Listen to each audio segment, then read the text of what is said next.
North Korea has launched a ballistic missile following a 10-week pause in its weapons testing.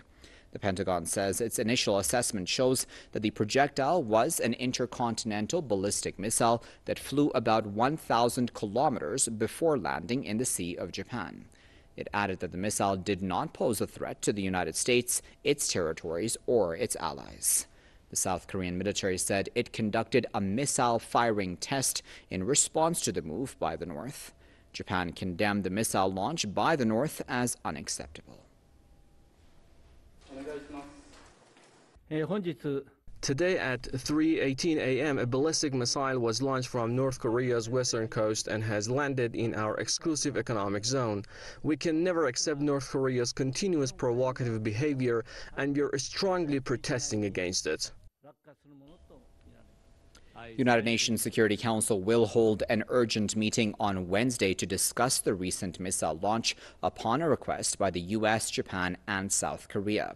The U.S. and its allies have repeatedly called on Pyongyang to abandon its nuclear and missile programs, but North Korea says its weapons program is necessary to counter U.S. threats and aggressions.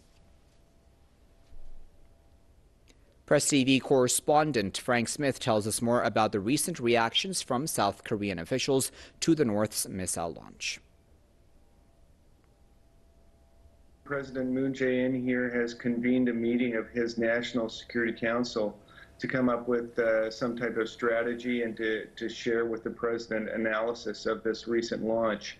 Early indications from sources in the military, both in the U.S. and South Korea, indicate it flew some 1,000 kilometers in altitude, meaning that it could reach almost anywhere in the world, including, in particular, U.S. forces in Hawaii, which has been mentioned previously as a target of North Korean missiles.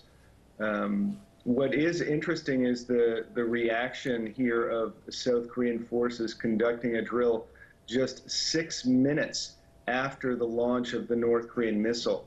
It conducted a coordinated drill involving the Army launching a missile, involving an Aegis destroyer, South Korean Aegis destroyer launching a missile, and a U.S. F-16.